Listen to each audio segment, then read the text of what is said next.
This week, seismic changes in Washington shake the web video business to its core. Wheelers FCC is out, but who's in? And what does it mean for net neutrality, big mergers, and more? And what role did media, paid and free, real and fake, play in the election? Do we blame Facebook for Trump? 538.com? Cable news? We'll debate it all. I'm Saul Hansel. And I'm Steve Rosenbaum. All that, plus new deals and new tech on this week's edition of Hacking TV. Hacking TV it is, and we shall hack. All right, so we're going to try and dig into the piece of the election where we collectively and the listeners of this podcast have some skin in the game, some knowledge, and some outcomes that are going to be meaningful. So let's just start with the FCC, right? Because there is no doubt that the FCC was going to change. Wheeler was going to be out, whether it was going to be Hillary or Trump.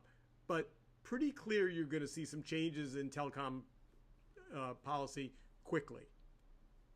Although it's like everything with Trump in policy, there's cross currents, right? So there's what you would normally expect if a Republican came in, and all the lobbyists and all the people aligned with the telecom companies are lining up for these jobs, and that's sort of the default scenario.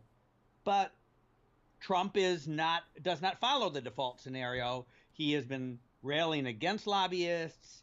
You know, Bannon has this populist thing that he does. So there is a chance that, one of his, the guy who fixes the TV at Mar-a-Lago ends up running the FCC, and, all bets are off. So let's start with, what about net neutrality? I mean, here's the thing we have to remember about Trump. He doesn't really use a computer. He's not a technologist. He uses Twitter, but that's kind of it, right? So I don't think he's got strong, and I don't think, whatever his base may be, I don't think that there are lots of people who are worried about factory jobs that are pounding on the phone saying, we care about net neutrality, right? So he did one tweet 2 years ago, before he got into the race, saying net neutrality is like the fairness doctrine, which is an outdated idea. Maybe it shouldn't be outdated, that broadcast TV had to, strictly have opinions from all sides of an issue. And so he was dismissing it. And there's a part of him that dismisses certain kinds of government regulations. On the other hand, he has been outspoken against the AT&T Time Warner deal on a just general concentration of power issue. And you could argue that net neutrality is really a fight against concentration of power, right? It's saying if you own content and wires, you shouldn't be able to favor your content on your wires. So I sat in on a 2-hour conference call on Thursday morning with at Columbia University's CITI communications program, and it was a who's who of smart telecom strategists. Yep. And they pretty much scratched their head and said, there's going to be changes. It's really hard to know. It's hard to know what direction it's going to go in. Everyone seems to think that gutting net neutrality is on the agenda. Well, again, the default scenario, so if you say Trump has a short attention span, so he may put like Ivanka in as Secretary of Commerce or Secretary of Fashion or something, but he's just not going to be paying attention when you get down to the regulatory agencies. At that point, you assume that the Republican establishment just does what they would have done under any old Republican administration. So all right, so let's play that out. Okay. So let's say it's a Republican FCC commissioner and a Republican FCC,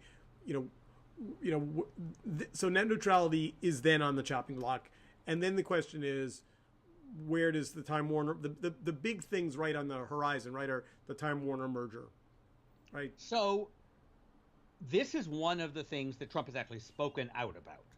And it's a little bit hard. This is one of the places where his gut policy instinct, which is anti-concentration of power, runs head on against the typical Republican, yay, free enterprise.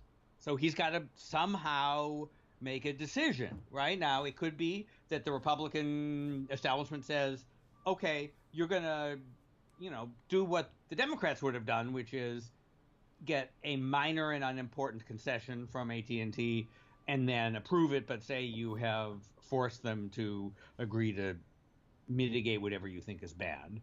That's again, default generic Republican, but I don't know. I mean, he doesn't like the deal. He doesn't like concentration of power. What do So the Washington Post is saying after they run the politics, they think in the end it goes through. Yeah. I don't think that there is actually a good antitrust case. I think there's a case that says if we just don't like big companies in America, you want to cap the size of companies. But AT&T and Time Warner don't compete with each other, so there isn't actually a strong antitrust case.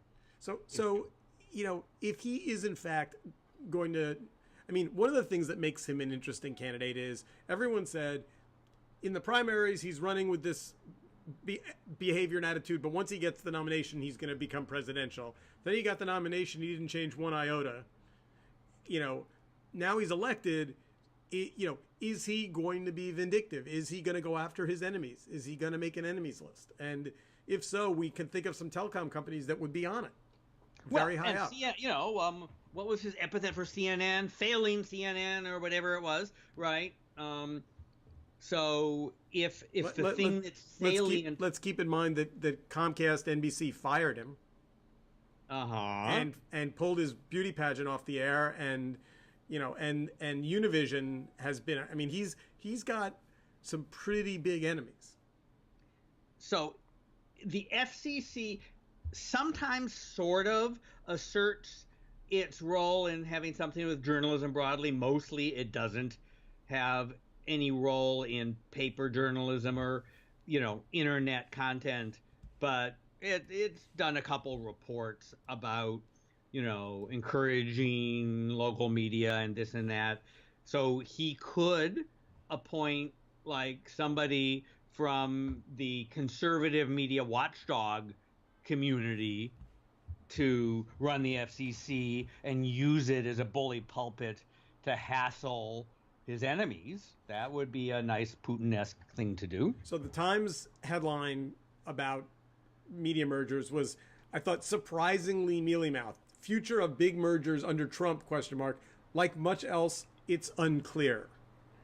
Do you think that they're missing a sign of clarity? No, I just think I don't know why I don't know why I read the newspaper to be told that something's not like I'd rather have. We're all interested in things there are no answers to. It's like the list of people he might appoint that they ran, which is, they haven't figured out who they want to appoint yet. So you have to just sort of guess.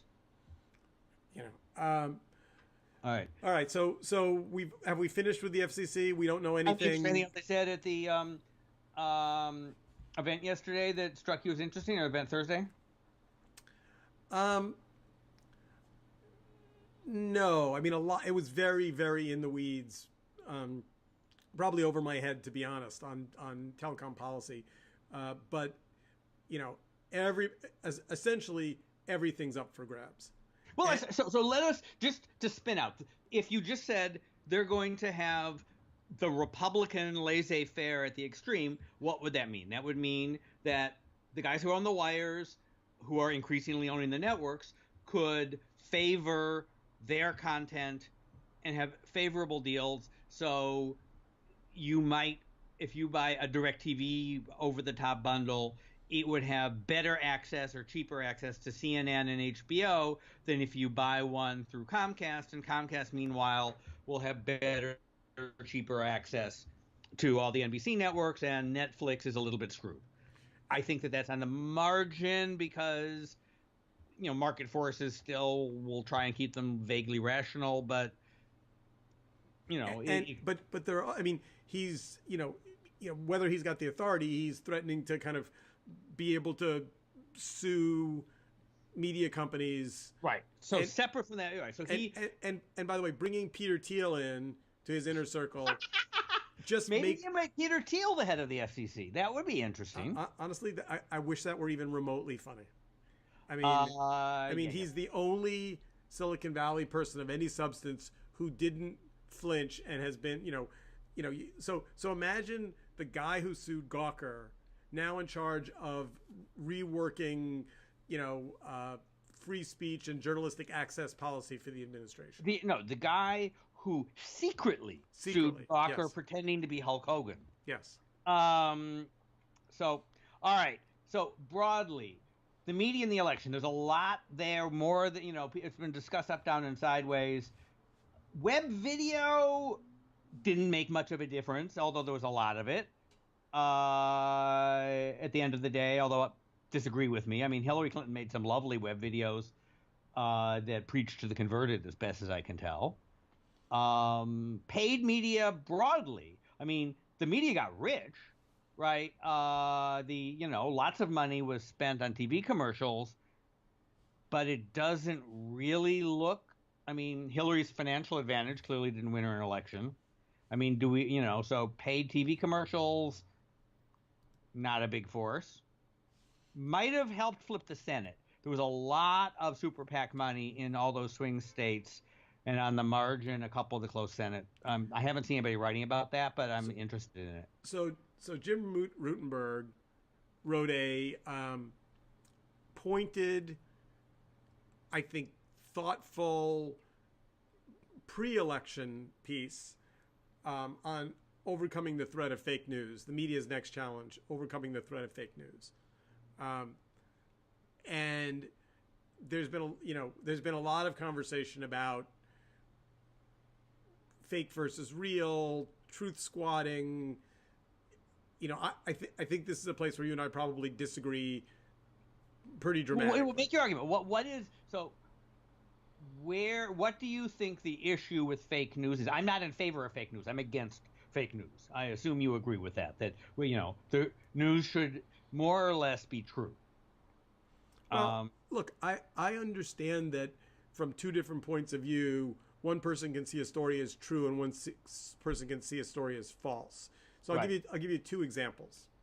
Barack Obama gets heckled the day before the election and has this very even-tempered response in which he talks about free speech and the guy's a veteran and Trump's response was to say Barack Obama screamed and shouted down a heckler. Now, I'm going to give him the benefit of the doubt and say that's what he actually believed the tenor of that interaction to be. The same day, someone in the Trump auditorium screamed gun.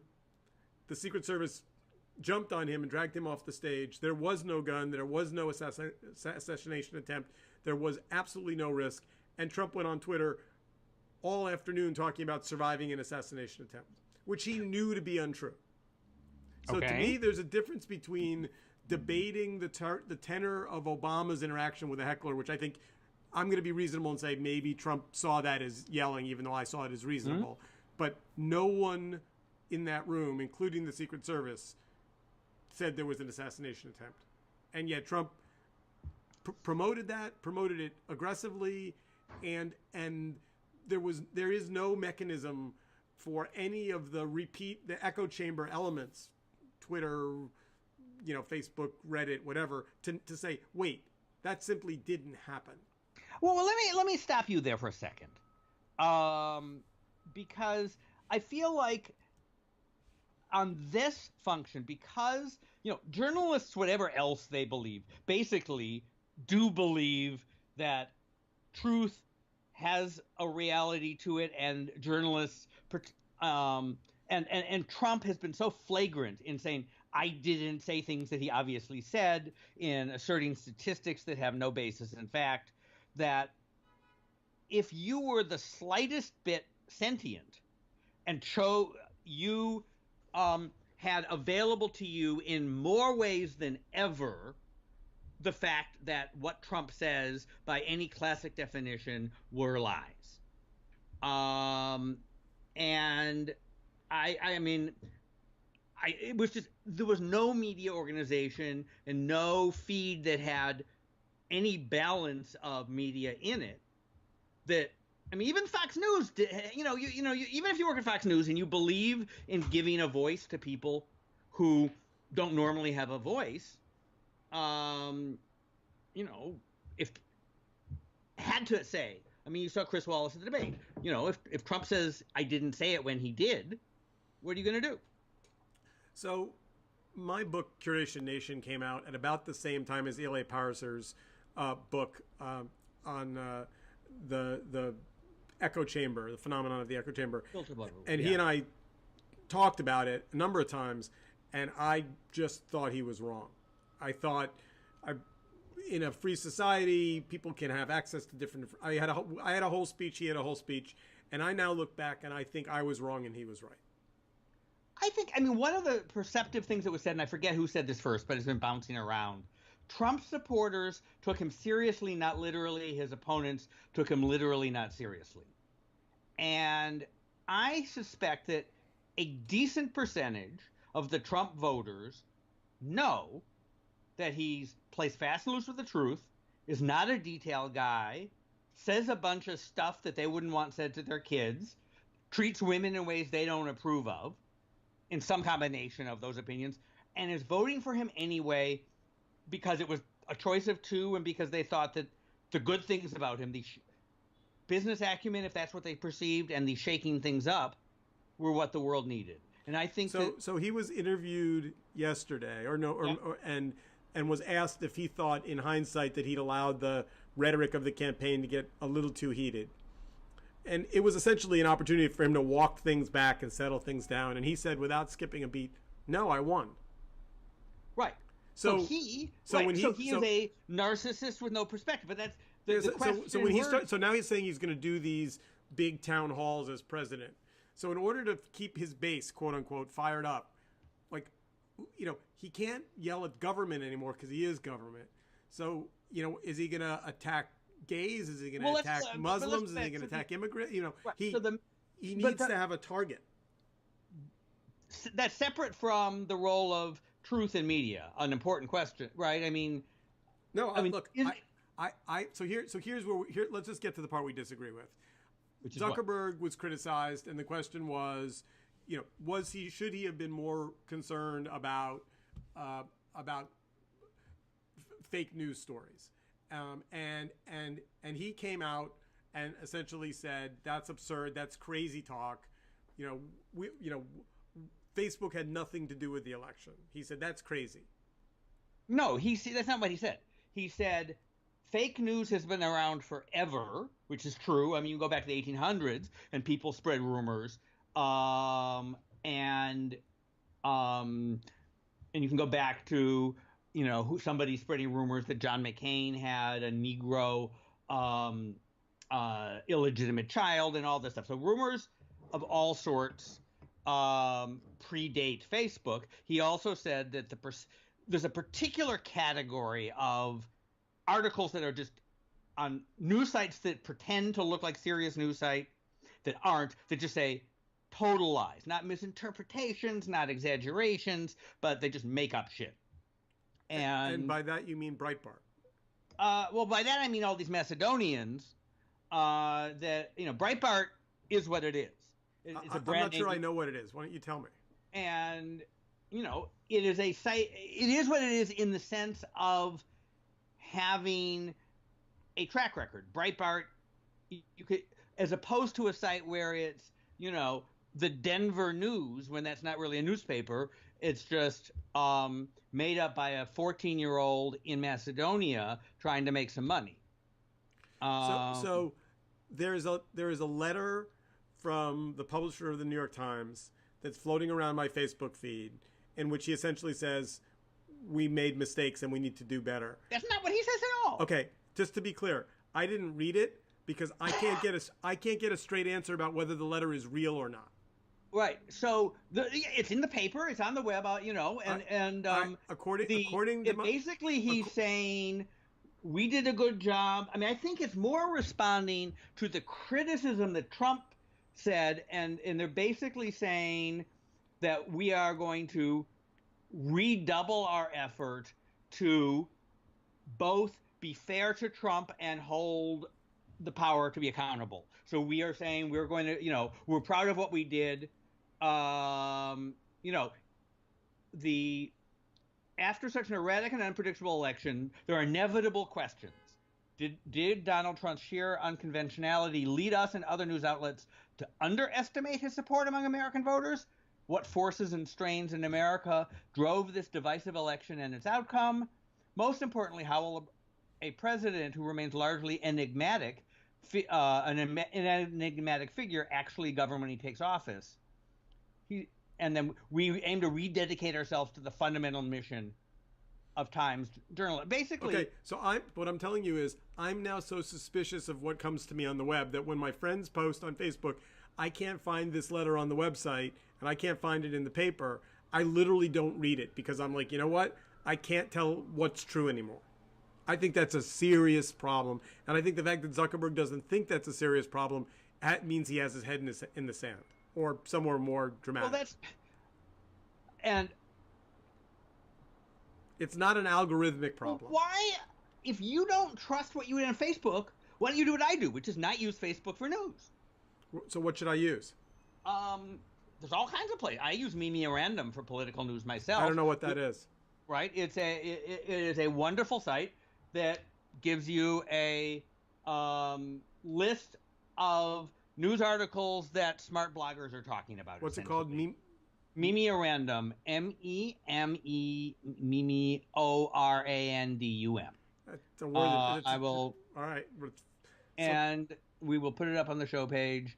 Meme-a-Random. Hold on. But look, you could do what you did before Facebook, which is flip between the Times, the Huffington Post, and whatever else, whatever you like. I mean, I think Bloomberg is doing really good work these days. And so just to be clear, what you're saying is Mark isn't wrong, but you think that sophisticated readers like me or you should respond to his comment by not consuming his product. I'm sure. No, but look. I think. What about a button? What about a checkbox that says no news? That just removes everything that looks like news. What's wrong with? I mean, there's nothing wrong with seeing what your friends are sharing. It may depend on which friends you have. Do you have friends who share every single thing on my Facebook feed is election related? Not there, okay. and an occasional dog picture. Okay. Overwhelmingly so. And so what do you and I'll bet you most of the people in fact, don't fall for Macedonian fake stories, although they, will fall. I mean, there's a lot of people, who have a lot of things to say. One of my pet peeves about, I think that a lot of discussion, including a lot of discussion by reporters who should know better, doesn't take into account how big is the phenomenon we're talking about. Remember, Trump won by 100,000 votes spread across 3 states, Pennsylvania, Wisconsin, and Michigan. And if 100,000 votes were different, Hillary would have had 274 electoral votes and would have won. Right? So the entire process of having to explain the election can come down to what about those 100,000 votes instead of all, and that may or may not be all of the things everyone's talking about. And those 100,000 votes are some African Americans who didn't show up, some rural old white dudes who haven't voted in years who did show up, and damn, they're not on Facebook, and a certain amount of working class whites who voted for Obama who switched, and some of them may be on Facebook, right? None of these people is on Twitter. None of these people is on Reddit. You gotta, I'd love to know how many Bernie bros switched to Trump. Probably not as many as switched to Johnson and Stein. But remember, if you look at what Trump says, Trump's last 2-minute ad, the one that people said was anti-Semitic, with just because it happened to have all these pictures of George Soros on it, and Lloyd Blankfein. But if you just read the script, it could have read, with one exception, it could have been a Bernie Sanders ad. Not what was on the screen, but the words. It was all about fighting power, I mean, there's a, All right, so we have 5 minutes left. Okay. Let's talk about something other than politics. Okay. In the middle of this week, Adobe plunked down $500 million. I can't figure out what TubeMogul does. Do you know what TubeMogul does? So they've done a bunch of things. They've been around a long time. We should maybe bring the listeners up to speed. So Adobe bought TubeMogul for $540 million. It was a public company that had been high flying and the stock had dropped. So they were able to essentially resuscitate it. It's not an ad network. It's an ad integration solution. What does that mean? Well, I know what they did 2 generations ago. To be honest, I'm not sure I even know what they're doing right now. Okay. According to ZDNet, it says the deal will give Adobe a larger footprint in video programmatic advertising on multiple screens and allow it to combine its marketing, content, and analytics services. Right. So Adobe bought what? Hitwise or something, or one of those compete, and is trying to build a tool for publishers and marketing publishers. So that's good. Basically you start out by having grand ambitions to change the world, and then you get slotted somewhere into somebody's, marketing stack. But that's the way these companies go. I give Adobe credit for staying in the game. I guess aren't they competing with Google? Isn't that, isn't this a competitor to Dart DoubleClick? Good question. The thing is, at least they have a thing that they do that Google doesn't do, right? So they do the creative tools, right? So they have a pretty good share of what art directors and video editors and so on use, right? So can they extend this into marketing directors and so on? I have no idea how much share they've got. I wouldn't want to compete with Google myself. Thank you very much. So the last bit of story is there's a kind of a not very well-known OTT box called Tableau TV. I own one. I have one. It doesn't have any storage in it. It's a little complicated, but This is by TiVo, right? No. Tableau is a standalone box. Okay. So TiVo is coming out with a competitor to Tableau, which somebody discovered the patent applications, called Maverick. And it's it's an OTT box. It records off air. It will allow you to store in the cloud. It's an interesting play. If you were going to get, so TiVo charges a fee. Would you pay a fee for, a little box that could record and play back your off air and, it's sort of like what Aereo was trying to do. It's very much like Aereo, which got slapped into next week through a whole bunch of lawsuits, but that was a long time ago. So maybe they're better now. Maybe they can get it done. TiVo. This puts TiVo in the not dead yet category, which I know. You every time I mention TiVo on this show, you talk about me needing a walker and a cane, and I remember when TiVo was young. That being said, though, this is a little bit of a surprise, I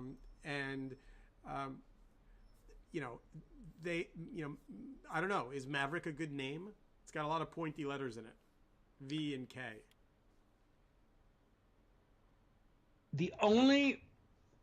If they were able to come out with an OTT bundle where you could pay $30 a month for all the channels you wanted, and it had better recording and playback capability than the other guys. So it's like the brand association you have from TiVo in the form you want it now.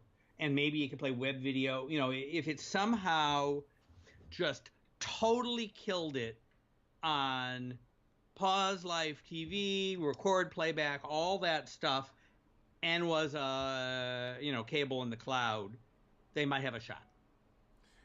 Well, we will see. All right. Well, we're out of time. We've hacked through another half hour, and we get to live and fight another day. I just like to say to our listeners, incoming administration decides to close down podcasts as part of the re-education campaign or something. I think I'd make an excellent FCC chairman. I would support you wholeheartly. In fact, I do. Excellent. Well, then, with that, Steve for chairman. Have an excellent week, and we'll be back next week for another edition of Hacking TV.